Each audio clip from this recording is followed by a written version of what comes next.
शासनपति वीतराग प्रभु भगवान महावीर स्वामी के चरणों में कोटि कोटि वंदन नमन। वर्तमान आचार्य सम्राट ध्यान योगी राष्ट्र संत डॉक्टर श्री शिव मुनि जी महाराज साहब के चरणों में कोटि कोटि वंदन नमन। आगम ज्ञाता आगम पुरुष हिमाचल केसरी उपाध्याय प्रवर पूज्य गुरुदेव श्री जितेंद्र मुनि जी महाराज साहब के चरणों में कोटि कोटि वंदन नमन। ऑनलाइन एजुकेशन के प्रणेता संघ सेतु उपाध्याय प्रवर पूज्य गुरुदेव श्री रविंद्र मुनि जी महाराज साहब के चरणों में कोटि कोटि वंदन नमन। ऑनलाइन एजुकेशन में पधारे हुए सभी गुरु भगवान एवं भगवती स्वरूपा महासाध्वियों के चरणों में कोटि कोटि वंदन नमन। आज ज्ञानदाता आगम प्रदाता पूज्य गुरुदेव श्री जी की प्रत्यक्ष वंदना का लाभ ले रही हैं उप प्रवर्तनी महासती श्री मंजुल ज्योति जी महाराज साहब आदि ठाना।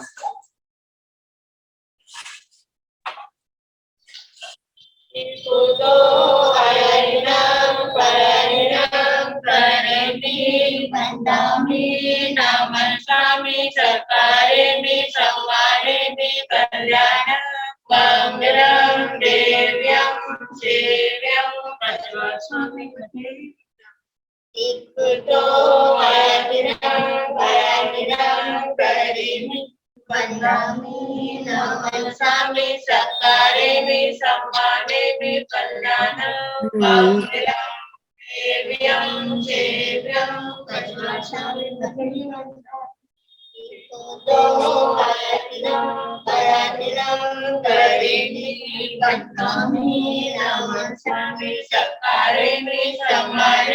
कल्याणं मंगलं देव्यं सेव्यं पद्मस्वामी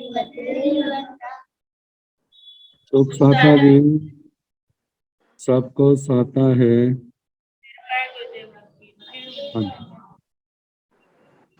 यह आगम वाचना अविरल गति से चलती रहे, इस हेतु सभी तपस्वी अपना अपना योगदान दे रहे हैं। आज की तपस्या इस प्रकार है। शर्मनी सूर्य उत्तर भारतीय प्रवर्तनी डॉक्टर श्री सरिता जी महाराज की सुशिष्या घोर तपस्विनी डॉक्टर श्री शुभा पिंकी जी महाराज साहब उपवास।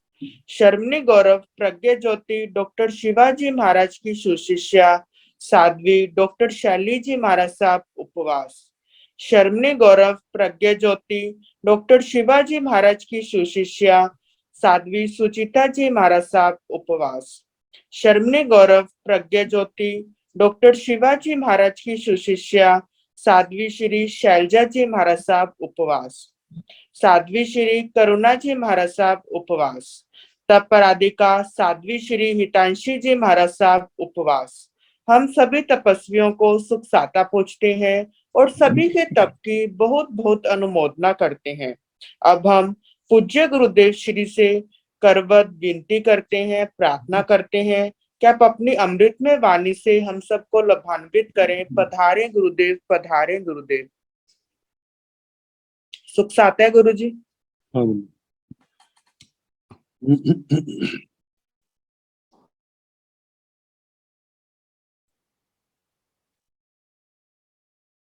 नमो अरिहंताण नमो सिद्धाण नमो आर्याण नमो ओवध्यायाण नमो लोय संवसाहुण वेसो पंच नमोकारो सर्व पाव प्रणसनो मंगलानंत संदेशिं परमं हवै मंगलम्।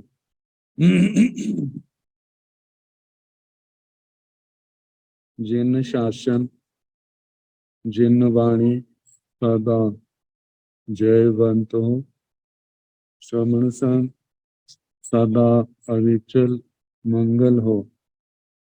मुक्ति को प्राप्त श्रमण भगवान महावीर स्वामी, उनकी परम पावन कल्याणी भागवती वाणी वाचक प्रमुख श्री इंद्र भूति गौतम आदि गणधर भगवान युग प्रधानाचार्य परम पूज्य श्री सुधर्मा स्वामी जी महाराज, उनकी परम पावन पाठ परंपरा वर्तमान आचार्य ध्यान योगी परम पूज्य श्री शिव मुनि जी महाराज एवं गुरुजन सबकी पावन चरण सरोजों में मेरा अनंत अनंत बार वंदना नमस्कार। आगम परिषद में विराजमान वरिष्ठ मुनिराज, अन्य मुनिवृंद, परम आदरणीय भगवती स्वरूपा महासाधुएं, श्री स्थानक सूत्र की वाचना प्रारंभ है। इसका छठा स्थान सुनाया जा रहा है।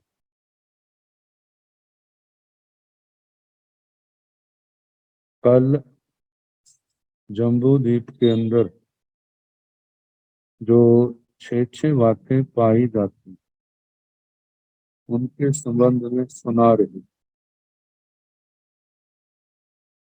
6 आकरम भूमियां, 6 क्षेत्र और 6 वर्षधर पर्वत, इनके संबंध में सुनाया था। अब जम्बू मंदर दाहिनेन कूड़ा पणता तंजहा चुल हिमवंत कूड़े बे समण कूड़े महा हिमवंत कूड़े बे रूलिय कूड़े निषढ़ कूड़े रुयग कूड़े। जम्बू द्वीप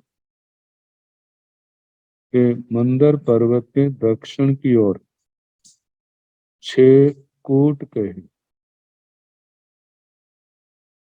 तंजाहा जैसे के चुल हिमवंत कूड़े, चुल हिमवंत कूट, वे समण कूड़े, वे श्रमण कूट, महा हिमवंत कूड़े, महा हिमवंत कूट, वे रूलिय कूड़े, वे डूर्य कूट, निषढ़ कूड़े, निषद कूट, रुयग कूड़े, रुचक कूट।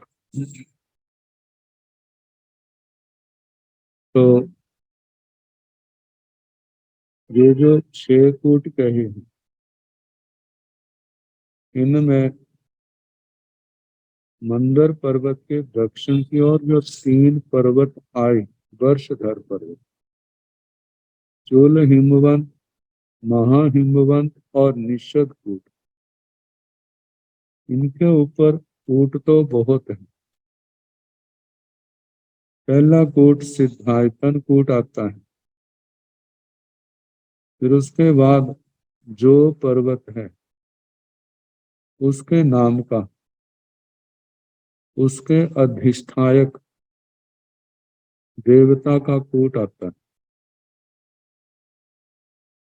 और उसके साथ उन सरोवरों के ऊपर, इन पर्वतों के ऊपर जो महासरोवर है, उनकी जो देवियां हैं उनके नाम के भी कूट आते। और इन पर्वतों के दक्षिण उत्तर में जो क्षेत्र है उनके अधिष्ठायक देवताओं के भी कूट आते। वैसे अनेक कूट हैं, लेकिन उनमें से केवल 2-2 कूट एक एक पर्वत के लिए। सब कूटों का वर्णन तो जम्बू द्वीप प्रज्ञप्ति में विस्तार से आता है। और ये जो कूट है उन पर्वतों के शिखर भाग, वहां से एक चोटी के रूप में पर्वत ऊपर ऊंचे उठे हैं, जिनकी ऊंचाई 500 जोजन प्रमाण है। और उनके ऊपर जिस देवता के नाम का कूट है उसके भवन का वर्णन आता है। तो इन 3 पर्वतों के केवल 2 कूटों का यहाँ पर वर्णन है, क्योंकि छठा ठाना है तो 6 की संख्या केवल 2 लेकर के वो पूर्ण की। तो पहला चुल हिमवंत कूट, दूसरा वेश्रमण कूट। ये चुल हिमवंत पर्वत के अन्य कूटों में से 2 के नाम। महा हिमवंत कूड़े, बेरुलीय कूड़े। महा हिमवंत कूट, ये महा हिमवंत पर्वत का ये संख्या में दूसरा कूट है। और वैडूर्य कूट जो है, बेरुलीय कूट है, वैडूर्य कूट ये लास्ट में आता है, जो पश्चिम लवण समुद्र के पास है। निषद कूड़े, रुय कूड़े, ये निषद पर्वत पर। पहला सिद्धायतन कूट, दूसरा निषद कूट है, और आखिर में रुचक कूट है। तो प्रत्येक पर्वत के 2 कूट लेकर के 6 कूटों की संख्या जहां पर निर्धारित की। तो जम्बू मंदिर उत्तरेण 6 कूड़ा पणत्ता, तंजाहा नीलवंत कूड़े, ऊव दंसन कूड़े, रुक्मी कूड़े, मणि कंचन कूड़े, सिंहरी कूड़े, तिगिच्छ कूड़े। जम्बू मंदिर उत्तरेण, जम्बू द्वीप के मंदिर पर्वत के उत्तर की ओर, वहां भी 6 कूड़ा पणता, 6 कूट कहे। तंजाहा जैसे कि नीलवंत कूड़े, उव दंसन कूड़े। पहला जो कूट है नीलवंत पर्वत,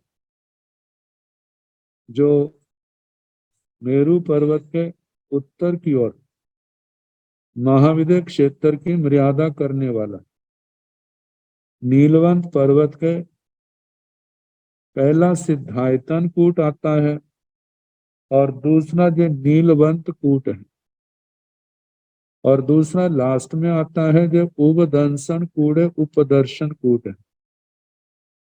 रुक्मी कूड़े, मणिकंचन कूड़े, रुक्मी पर्वत के ऊपर ये 2 परकूट, रुक्मी कूट और मणिकंचन कूट। सिंहरी कूड़े, तिगिच्छ कूड़े, शिखरी पर्वत के ऊपर शिखरी कूट और तिगिच्छ कूट, तिगिंच कूट भी कहा जाता। तो इस प्रकार के जम्बू द्वीप के मंदर पर्वत के उत्तर की ओर जो वर्षधर पर्वत हैं उनके 2 कूटों के नाम आए। अब इसके आगे जम्बू दीवे दीवे, स मह दहा पणत्ता, तंजाहा पौम दहे, महा पौम दहे, तिगिच्छ दहे, केसरी दहे, महापुंड्रीय दहे, पुंड्रीय दहे। जम्बू द्वीपे द्वीपे, जम्बू द्वीप नामक द्वीप में छ मह दहा पणता, 6 महाहरद, जिनको द्रह भी कह देते हैं, महासरोवर कहे। तंजाहा जैसे के पौम दही, पदम हरद, पदम सरोवर, ये चूल हिमवंत पर्वत के शिखर भाग में आता है, जिसका पहले वर्णन आ चुका है। तीसरे जहां से गंगा सिंधु नदियां निकलती, वैसे रोहितांशा 3 नदियां निकलती, दो भारत क्षेत्र को पहले जिसने वेताड्य पर्वत ने 2 हिस्सों में बांटा, फिर नदियों ने 6 हिस्सों में बांटा,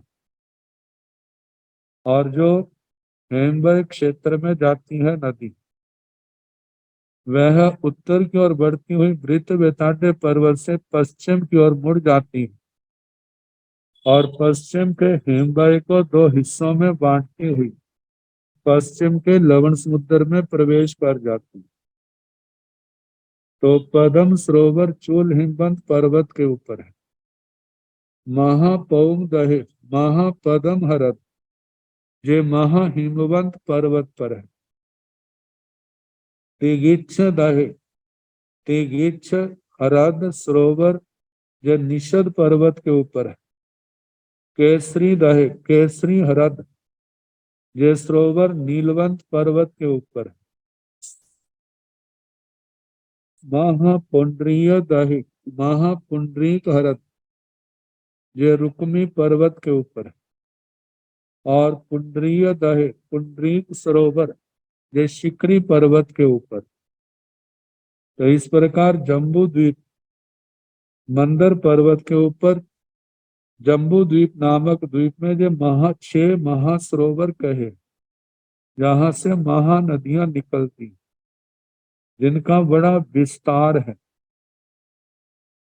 पद्म हृद और पुंडरीक हृद तो 1,000 योजन लंबे पूर्व पश्चिम की ओर और उत्तर दक्षिण की ओर 500 योजन चौड़ाई, 10 योजन की गहराई।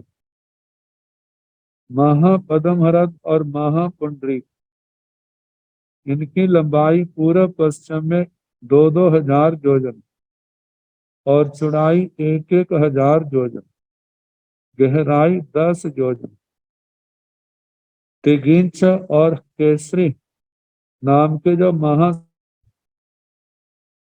इनकी मतलब 4,000 योजन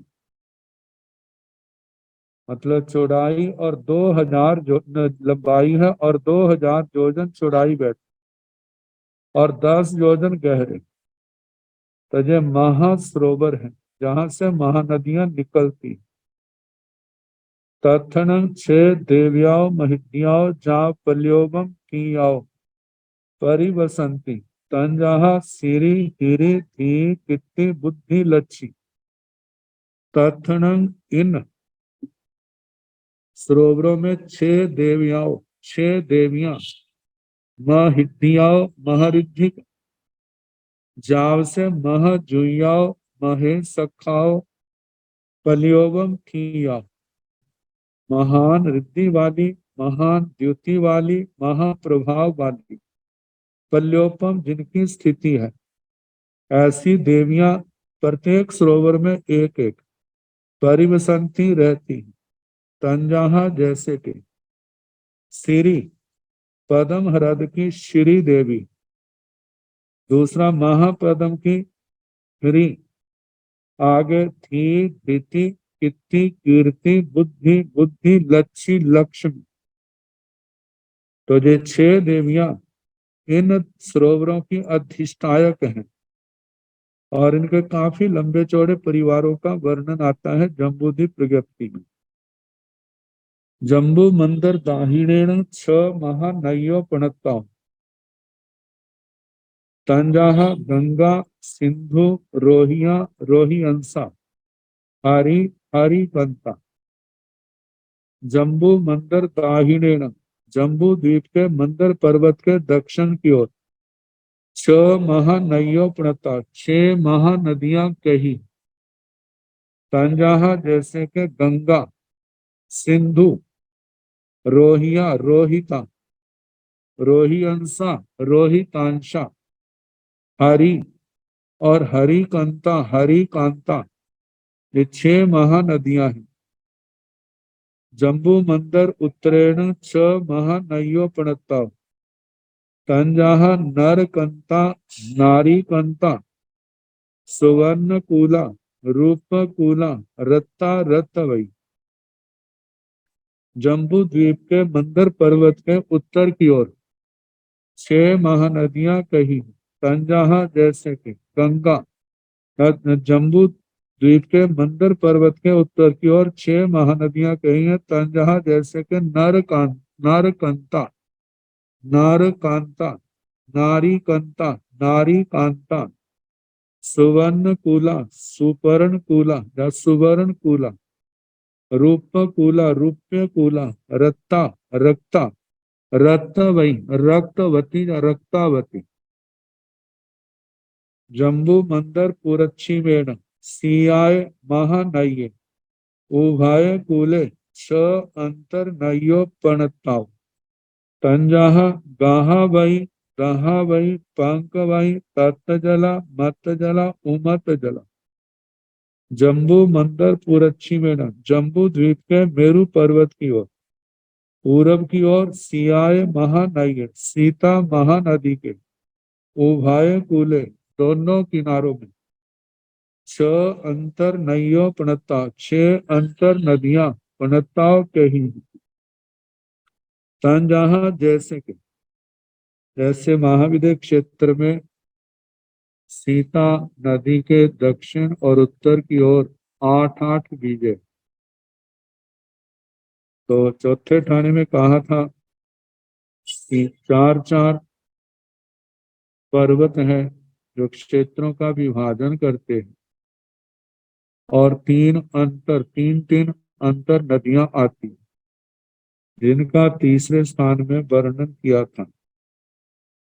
तो जहां पर फरमाया है कि सीता महानदी के दोनों किनारों 6-6 अंतर नदियां कही, 3 उत्तर की ओर से आती हैं और 3 दक्षिण की ओर से आकर के सीता महानदी में मिलती। तो बताया है जैसे पहले विजय आता है, फिर उसके बाद पर्वत आता है, फिर विजय आता है, फिर नदी आती है, नदी के बाद फिर विजय आता है, फिर पर्वत आता है, फिर विजय आता है, और उसके बाद फिर नदी आती है, नदी के बाद विजय, फिर पर्वत, फिर विजय, फिर नदी, फिर विजय, फिर पर्वत, फिर उसके बाद विजय आता है। ऐसे 3 अंतर नदियां ये सीता नदी के उत्तर की ओर से आती हैं। इसी प्रकार 3 महानदियां जो दक्षिण की ओर से आकर के सीता महानदी में मिलती है, तो जिनके नाम ग्राहावती, द्रहावती, पंकवती, तप्त जला, मत जला और उन्मत्त जला। आगे जम्बू मंदर पचत्थीवेण, सियोयाय महानये, उभाय कुले, 6 अंतर नयो पणता, तंजाहा खीरोया, सिंह सोया, अंतो वाहनी, उम्मी मारणी, फेण मारणी, गंभीर मारणी, जम्बू द्वीप, जम्बू मंदर पचत्थीवेण, जम्बू द्वीप के मंदर पर्वत के पश्चिम की ओर, सियोयाय महानये, उभाय कुले, सीतोदा महानदी के, उभाय कुले दोनों किनारों पर, 6 अंतर नदियों प्रताप, 6 अंतर नदियां कही हैं, तंजाहा जैसे खीरोया, क्षीरोदा, सिंह सोया, शीघ्र स्रोता,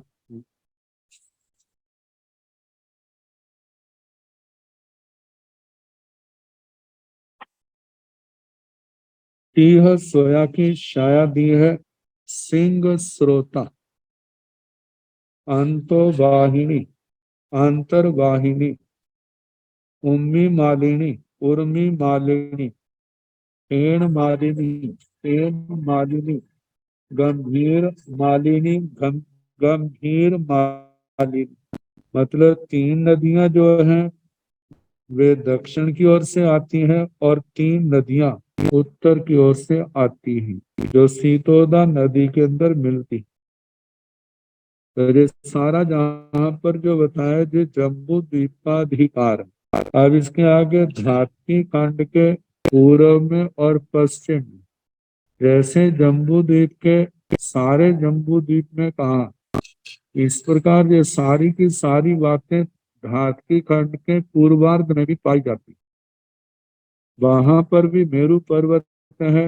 मेरु पर्वत से पूर्वार्ध के दो हिस्से हो जाते, जैसे जहां पर्वत है वर्षधर क्षेत्र, आकरम भूमिया क्षेत्र, वर्षधर पर्वत, कूट दोनों साइडों में, दक्षिण उत्तर में, और ऐसे महासरोवर और महासरोवरों में देवियां। फिर आगे मंदर पर्वत के दक्षिण की ओर, उत्तर की ओर 6 नदियां। फिर उसके बाद महाविद्य क्षेत्र में सीता सीतोदा के दोनों किनारों की ओर से 3-3 6 अंतर नदियां मिलती हैं।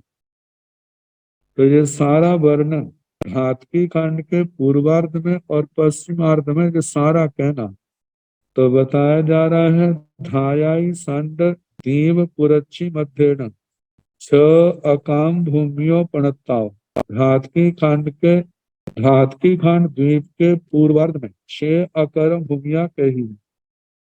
पंजाह जैसे के हेमबाई हेमवत, एवं जहाँ जम्बू दीवे दीवे तहाँ नई जाव अंतर नई। तो बताया कि जैसे 6 अकरम भूमिया जम्बू द्वीप में आई थी, ऐसे धातकी खंड के पूर्वार्ध में भी कहना 6 वर्ष क्षेत्र आए थे, ऐसे धातकी खंड के पूर्वार्ध में कहना 6 वर्षधर पर्वत आए थे, ऐसे धातकी खंड के पूर्वार्ध में जे भी कहने। जैसे जम्बू द्वीप में 6 कूट आए, तो ऐसे इनका भी कहना 6 मतलब के मेरु पर्वत के दक्षिण की ओर, उत्तर की ओर दोनों और 6 कूट कहने। जैसे महासरोवर 6 आए, ऐसे जहां भी कहना 6 देवियों का वर्णन आया, उसी प्रकार जहां भी कहना 6 महानदियां दक्षिण और उत्तर की ओर कही, ऐसे जहां भी कहना। जैसे सीता सीतोदा नदी के दोनों किनारों से 6 महानदियां आके मिलती हैं, ऐसे धातकी खंड के पूर्वार्ध में भी कहना। जाव पुखरवर दीवत पचच्छी मध्य भाणी अबम। जाव से जैसे धातकी खंड के पूर्वार्ध में कहा, ऐसे पश्चिमार्ध में भी जो सारी बातें कहनी। और उसके बाद पुष्कर द्वीप, अर्ध पुष्कर द्वीप जो है, उसके पूर्वार्ध में भी जो 6 बातें सारी कहना। और पश्चिमार्ध में भी अर्ध पुष्कर द्वीप के वहां भी जो सारी बातें कहना। वहां पर्वतों की लंबाई तो बढ़ जाती है, लेकिन ऊंचाई जो है वो सारी की सारी एक समान रहती है। तो इस प्रकार 6 बातें जो जम्बू द्वीप धातकी खंड का पूर्वार्ध पश्चिमार्ध, ऐसे अर्ध पुष्कर का पूर्वार्ध और पश्चिमार्ध का ये 6 बातें सारी कहनी। अब 6 ऋतुएं, छ उपनता संजाह पाउसे बरिसा रत्ने सराय हेमंते बसंते गिम्महे।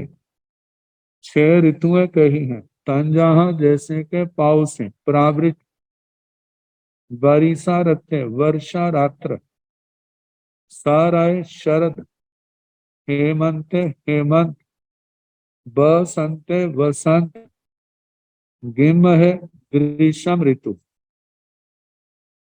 तो ये 6 ऋतुएं जिनमें पाव से प्रावृत ऋतु ये आषाढ़ और श्रावण मास में मानी जाती है। वर्षा रात्र ये भाद्रपद और आश्विन में इनको वर्षा ऋतु कहा जाता है।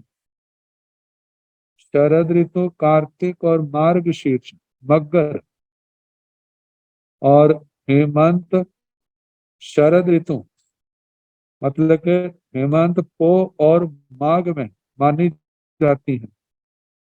बसंत ऋतु फाल्गुन और चैत्र महीने में, विशाख और ज्येष्ठ में ग्रीष्म ऋतु मानी जाती। जहाँ लोको ये तो आगम पक्ष के हिसाब से आषाढ़ श्रावण में, लेकिन लौकिक पक्ष में चैत्र विशाख को बसंत, ज्येष्ठ हाड़ को आषाढ़ को ग्रीष्म, श्रावण और भादों को वर्षा, आश्विन और कार्तिक को शरद और मार्गशीर्ष और पौष को शीत, माघ और फाल्गुन को हेमंत के रूप में माना जाता है। अब तिथि क्षय और तिथि वृद्धि। तो ओम रत्ता पणत्ता तन जहा तय पब्बे सतमे पब्बे एकादशमे पब्बे पन्नसमे पब्बे ए गुण बीसई में पब्बे तेवी सई में पब्बे छ रत्ता पणत्ता तन जहा चौथे पब्बे अठवें पब्बे चौवालसवें पब्बे सोलसवें पब्बे 20 में पब्बे 24 में पब्बे।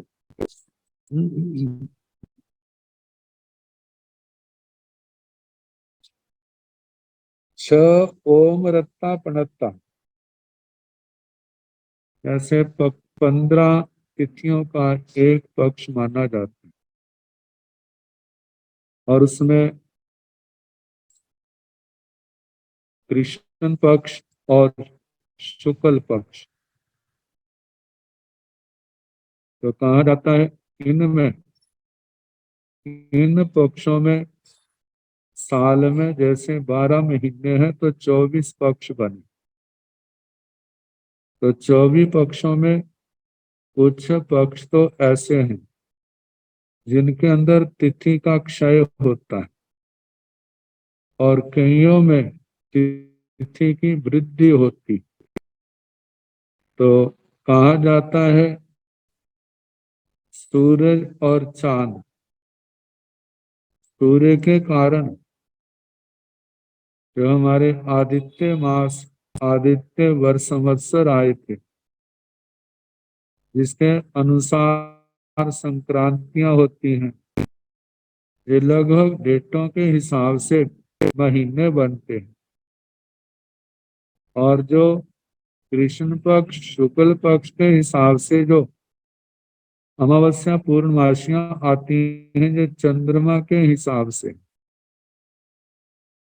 तो चंद्रमा की अपेक्षा सूर्य की गति जो है वो तीव्र है। चंद्रमा की गति सबसे मंद मानी जाती। तो बताया जाता है कि 6 पक्ष जिनमें तिथि क्षय होती, तिथि क्षय के संबंध में जो कहा जाता है, जो तिथि सूर्य उदय का स्पर्श नहीं करती उस तिथि को क्षय कह देते हैं। मतलब आज का सूर्योदय और कल का सूर्योदय यदि इसके बीच में ही सूर्योदय के बाद शुरू हुई और अगले सूर्योदय से पहले ही तिथि पूर्ण हो जाती तो उसको वक्षय तिथि कहलाती।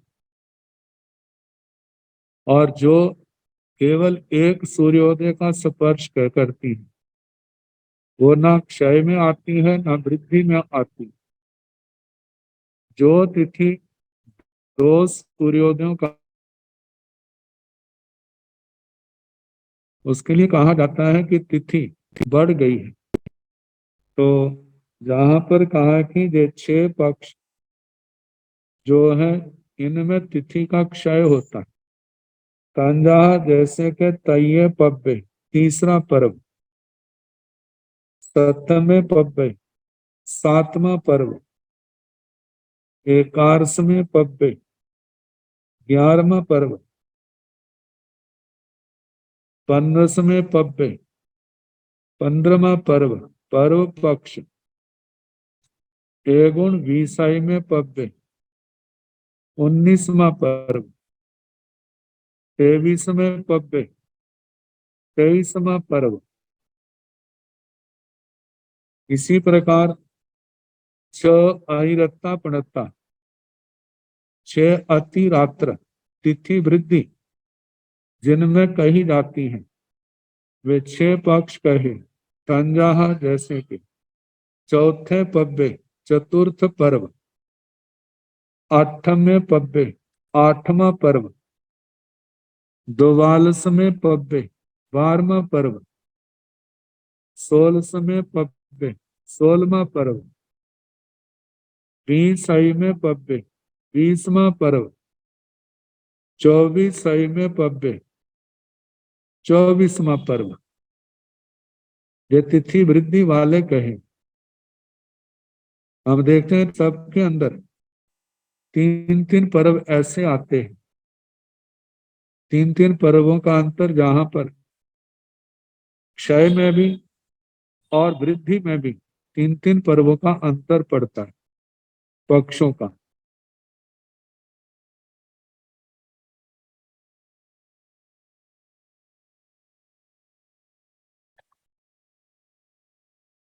अब इसके आगे आभिनिवोह्य नानसन छह अथो गहे पणत्ते, तंजाह सो इंद्रिय अथो गहे, जाव नो इंद्रिय अथो गहे। आभिनिवोह्य नानसन छह अथो गहे पणत्ते, आभिनिवोध्य ज्ञान का छह प्रकार का अर्थावग्रह कहा है।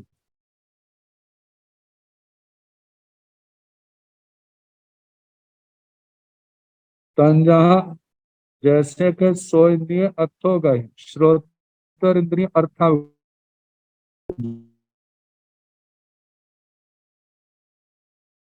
इंद्रिय अर्थावग्रह, चक्षु इंद्रिय अर्थावग्रह, घ्राण इंद्रिय अर्थावग्रह, जीवा इंद्रिय अर्थावग्रह, स्पर्शन इंद्रिय अर्थावग्रह, नो इंद्रिय अर्थोग्रह और नो इंद्रिय अर्थावग्रह।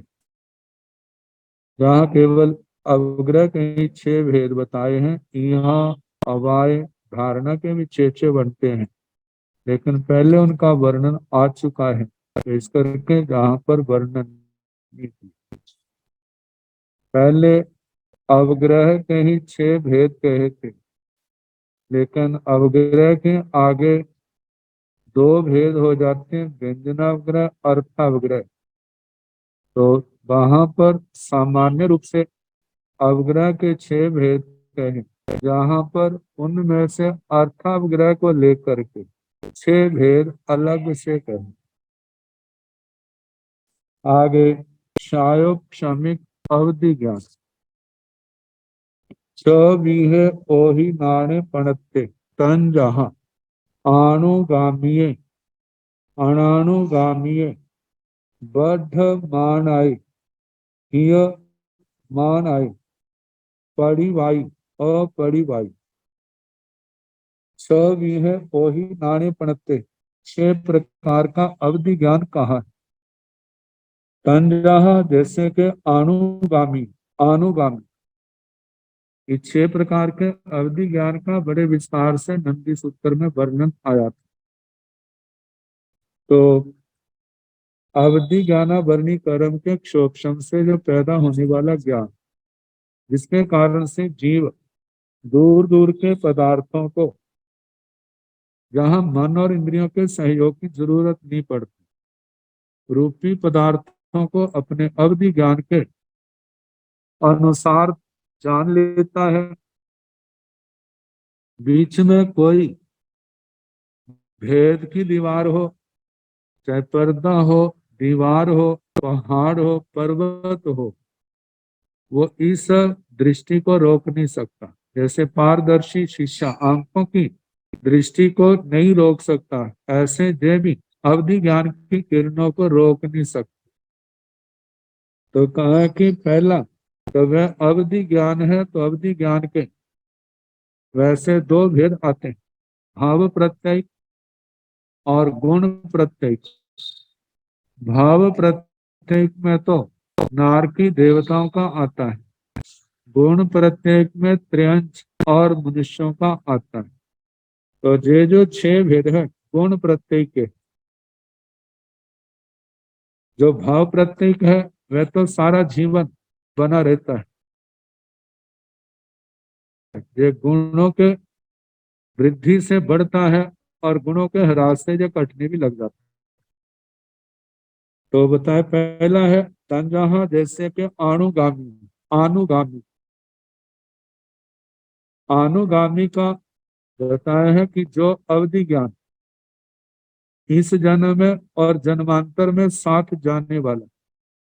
एक तो इसका जे अर्थ किया है, और दूसरा कहा जाता है कि एक स्थान से, एक क्षेत्र से दूसरे क्षेत्र में व्यक्ति चल करके जाता है, तो वह जो ज्ञान है उस व्यक्ति के साथ ही रहता है। तो जो साथ रहने वाला अवधि ज्ञान है उसको अनुगामी कहा जाता है। और दूसरा है अनानुगामिक। अनानुगामी अनानुगामिक, जिस स्थान पर अवधि ज्ञान हुआ था उस स्थान पर तो जानता है, लेकिन उस स्थान से दूसरे स्थान पर चला जाए तो वहां पर अवधि ज्ञान नहीं रहता। तो इसमें बताया है कि ये तभी होता है जब क्षोभशम में दुर्बलता हो, क्षोभशम ज्यादा ना हो। तो इसके संबंध में बताया जाता है, जैसे पहला अनुगामिक, तो जैसे आंखें शरीर के साथ रहती हैं, जहां भी जाता है आंखों से देखता है। अनुगामी ज्ञान तो ऐसा होता है अवधि ज्ञान। अनानुगामी उसके लिए दृष्टांत दिया है, मानो रात के समय किसी स्थान पर चौक के ऊपर या किसी भी स्थान पर प्रकाश स्तंभ लगा है, उस प्रकाश स्तंभ के पास जो जो भी है उस प्रकाश में दिखाई देगा। जहां पर उस स्थान पर जो दीपक या प्रकाश का साधन रखा है उससे दूसरे स्थान में चला जाए, वहां पर दिखाई नहीं देता। इसी प्रकार जिस स्थान पर अवधि ज्ञान पैदा हुआ वहां तो वह देख लेता है, जान लेता है। उस स्थान से यदि दूसरे स्थान पर चला जाए तो वह ज्ञान साथ नहीं होता, वह लुप्त हो जाता। ऐसे ज्ञान को अनानुगामिक अवधि ज्ञान कहा जाता है। तीसरा है वर्धमान हीयमान। तीसरा चौथा वर्धमान और हीयमान। कहते हैं वर्धमान वह अवधि ज्ञान है, जब पैदा होता है तो बड़ा सूक्ष्म रूप होता है, लेकिन उसके साथ साथ जैसे लेशाओं में विशुद्धि होती, ध्यान में निर्मलता आती है, जैसे शुक्ल पक्ष का चंद्रमा दिन प्रतिदिन बढ़ता जाता है, इसी प्रकार वह भी अवधि ज्ञान बढ़ता जाता है। तो बढ़ने वाला जो अवधि ज्ञान है उसको वर्धमान कहा जाता है। और हीयमानाई, हीयमान अवधि ज्ञान वह है जब पैदा हुआ था तो एकदम विशाल रूप, और उसके बाद जैसे कृष्ण पक्ष का चंद्रमा की कलाएं कटती जाती हैं, इसी प्रकार परिणामों की निर्मलता घटने से, ध्यान की निर्मलता घटने से उनका जो अवधि ज्ञान है वो भी घटता जाता है। तो धीरे धीरे बढ़ने वाला वर्धमान है, धीरे धीरे घटने वाला जो है वह हीयमान। आगे परिवाही अपरिवाही, प्रतिपाती और अप्रतिपाती। परिवाही प्रतिपाती कहा जाता है अवधि ज्ञान बहुत विशाल था, एकदम नष्ट हो गया। जब था तो कितनी कितनी दूर तक रही हुई वस्तुओं को देखता, जानता था, देखता था, लेकिन एकदम नष्ट हो गया। फिर उसके बाद एकदम अंधेरा। जैसे आज के जमाने में जब बिजली एकदम कट लग जाता है, जब बिजली थी चारों ओर प्रकाश था, जब बिजली चली गई है कट लग गया तो चारों ओर अंधेरा हो गया। ऐसे एकदम लुप्त होने वाला अवधि ज्ञान प्रतिपाती। आगे अपरिबाही, अप्रतिपाती अवधि ज्ञान वह है जो केवल ज्ञान तक बना रहता है, उस ज्ञान को अप्रतिपाती कहा जाता है। कहते हैं धीरे धीरे कटने वाला तो हीयमान है, और एकदम नष्ट होने वाला जो है उसको प्रतिपाती कहा जाता है। तो इस प्रकार 6 प्रकार का अवधि ज्ञान हुआ।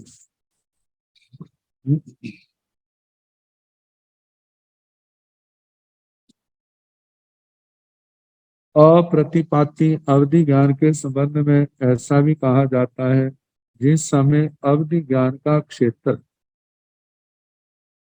लोक मर्यादा से कम कम रहता है तो वो प्रतिपाती भी हो सकता है। लेकिन जब अवधि ज्ञान के क्षेत्र की क्षमता जितना बड़ा लोक है उससे एक प्रदेश भी ज्यादा बढ़ जाए तो उस समय वो नियम से अप्रतिपाती हो जाता है, और ऐसा जीव चरम शरीरी ही होता है। जो चरम शरीरी है उसी के ऐसे सौभाग्य आता है, और वो जो अवधि ज्ञान है गिरता नहीं है, फिर बढ़ते बढ़ते केवल ज्ञान तक बना रहता है। फिर उसके बाद तो केवल ज्ञान का सूर्य जब प्रकट होता है तो उसी के अंदर समा जाता है। तो इस प्रकार 6 प्रकार का ये अवधि ज्ञान हुआ। अब इसके आगे साधु साध्वी के लिए अकथनीय वचन कहते हैं। वैसे तो ये अकथनीय वचन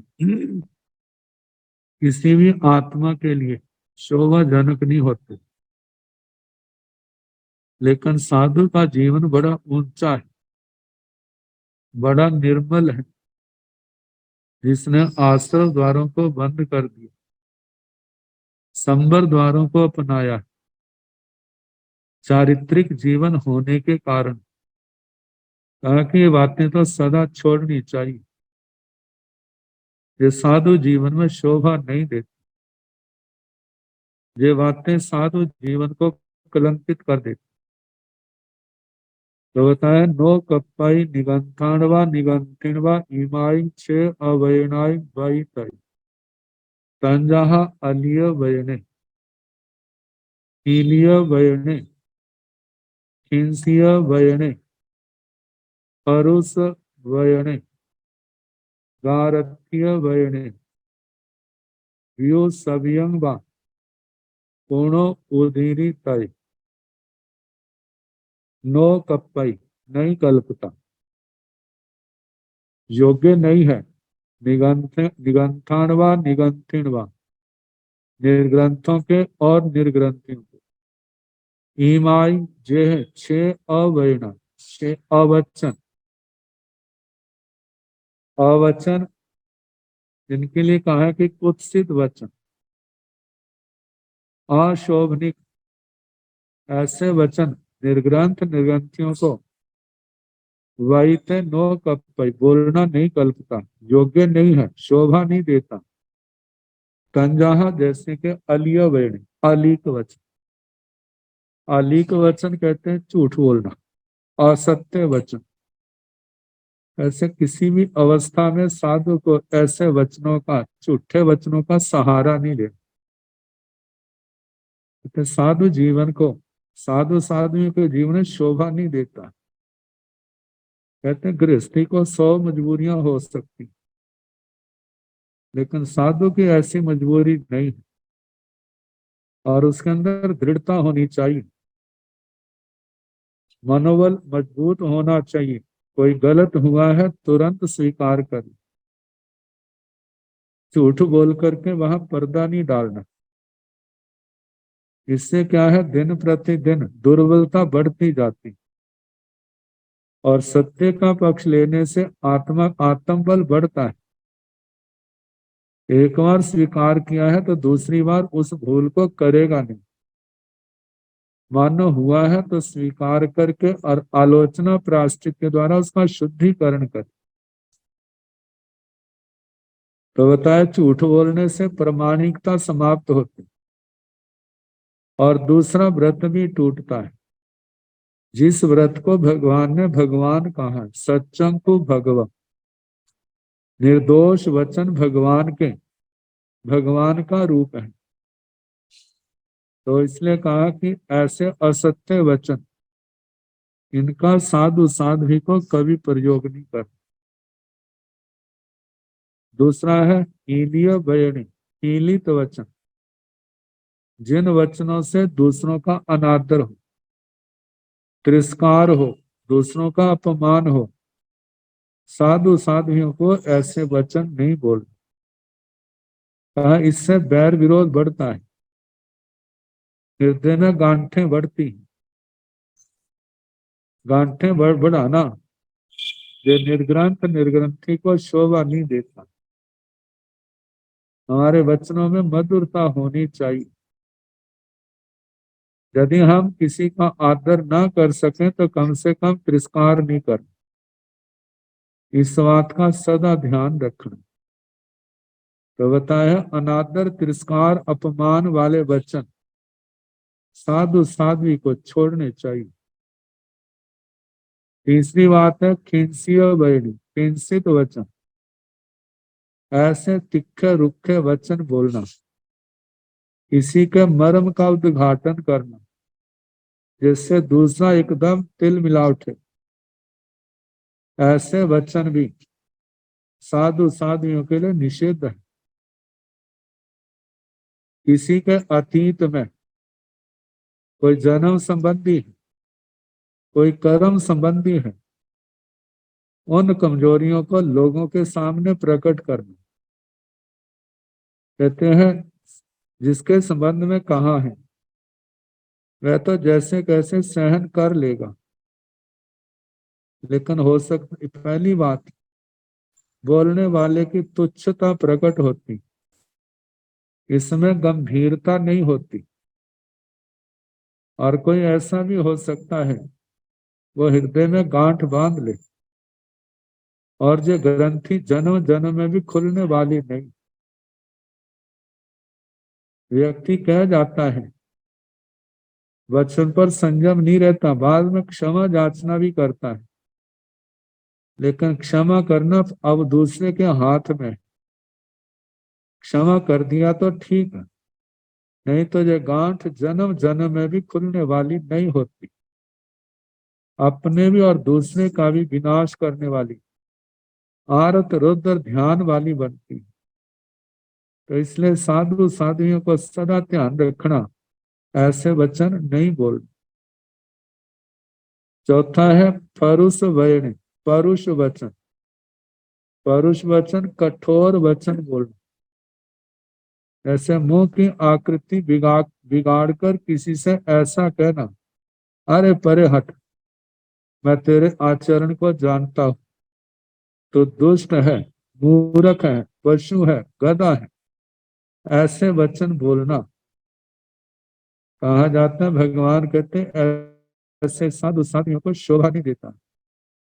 ये वचन का असंयम है, भाषा समिति का अभाव है और वचन गुप्ती भी नहीं है।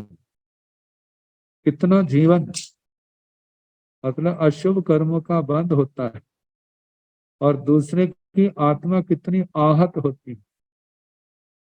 अज्ञानता के कारण पता नहीं चलता, लेकिन बाद में पश्चाताप के अलावा कुछ और हाथ में नहीं रहता।